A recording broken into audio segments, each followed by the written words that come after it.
வணக்கம். நான் Poomathi Gopalakrishnan. Welcome to Poomas feathers. இன்றைக்கி நம்ம ரெஸ்டாரண்ட் சுவையில் ஆனால் ரொம்ப எளிமையான மெத்தடில் பன்னீர் பட்டர் மசாலா எப்படி ரெடி பண்ணுறதுன்னு பார்க்கலாம். இது சப்பாத்தி, ரோட்டி, நான் அப்புறம் சாதத்துக்கு கூடயும் ரொம்ப அருமையாக இருக்குங்க. வாங்க எப்படி ரெடி பண்ணுறதுன்னு பார்க்கலாம். 200 கிராம் பன்னீருக்கு ஃபஸ்ட்டு நம்ம மசாலா ரெடி பண்ணிக்கலாம். 2 மீடியம் சைஸ் வெங்காயம் இது வந்து ரஃபாக சாப் பண்ணி ஜாரில் சேர்த்துக்கோங்க. 2 பெரிய சைஸ் தக்காளி இதையும் ரஃபாக கட் பண்ணி ஜாரில் சேர்த்துக்கோங்க. லேசான புளிப்பு தன்மை இருந்தால் தான் இது வந்து ரொம்ப டேஸ்ட்டாக இருக்குங்க. ஸோ மீடியம் சைஸாக இருந்துச்சுன்னா 3லேருந்து 4 கூட நீங்கள் போட்டுக்கலாம்.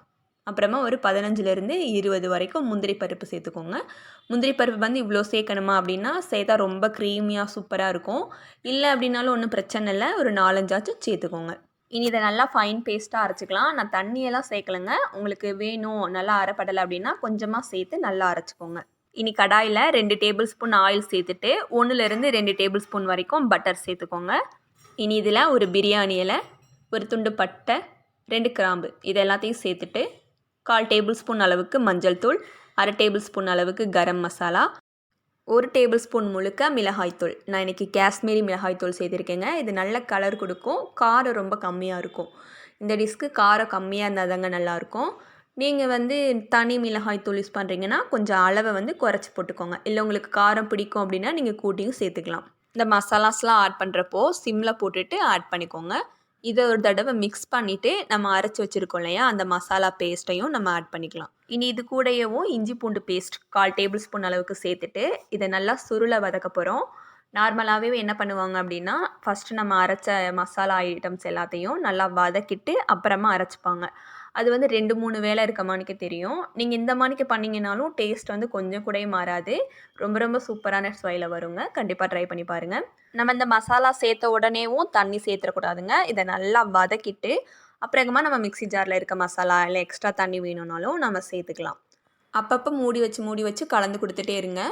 இந்த மாதிரி நம்ம சேர்த்துருந்த அந்த ஆயிலெலாம் மேலே இந்த மணிக்கு லைட்டாக ஸ்ப்ரெட் ஆகி வந்துடுச்சு. இந்த டைமில் வந்து இப்போ கிரேவிக்கு தேவையான அளவு தண்ணி சேர்த்துக்கலாம். நான் மிக்ஸி ஜாரையே அலசி அந்த தண்ணியவே சேர்த்துக்கிட்டேன். இனி 1 டேபிள் ஸ்பூன் சர்க்கரை, தேவையான அளவு உப்பு சேர்த்து நல்லா மிக்ஸ் பண்ணிவிட்டு இப்போ இதை நல்லா கொதிக்க விடுங்க. ஒரு 2 to 4 மினிட்ஸ்க்குள்ளேயும் ஆயிலில் நல்லா செப்பரேட் ஆகி இந்த மணிக்கு மேலே வந்துடும். இதுக்கப்புறமா நம்ம கட் பண்ணி வச்சுருக்க பன்னீரை சேர்த்துக்கலாம். 200 கிராம் பன்னீர் வந்து நான் கட் பண்ணி வச்சுருக்கேங்க இந்த ஷேப்க்கு.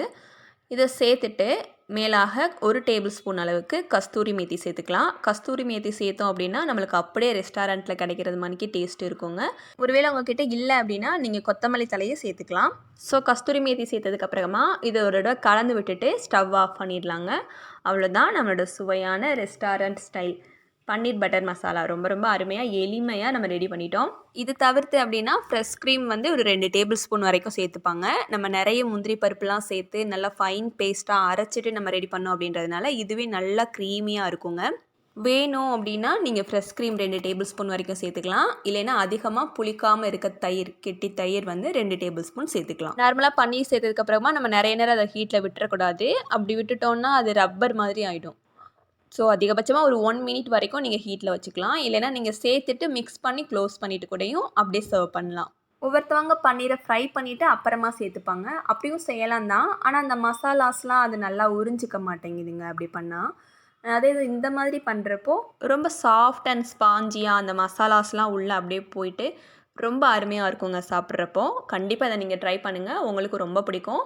உங்கள் ஃபீட்பேக்கை எனக்கு கமெண்ட்டில் சொல்லுங்கள். இதே போல் அடுத்தடுத்த பயனுள்ள வீடியோக்கள் வேணும் அப்படின்னா எப்போதும் பூமாஸ் ஃபெதர்ஸோட இணைந்தே இருங்க. அதுக்கு சப்ஸ்கிரைப் பட்டனையும் பெல் ஆலையும் கிளிக் பண்ணிக்கோங்க. இந்த வீடியோ உங்களுக்கு பயனுள்ளதாக இருந்துச்சுன்னா லைக் பண்ணி ஷேர் பண்ணிக்கோங்க. அது என்னை ரொம்பவுமே மோட்டிவேட் பண்ணும். தேங்க்யூ.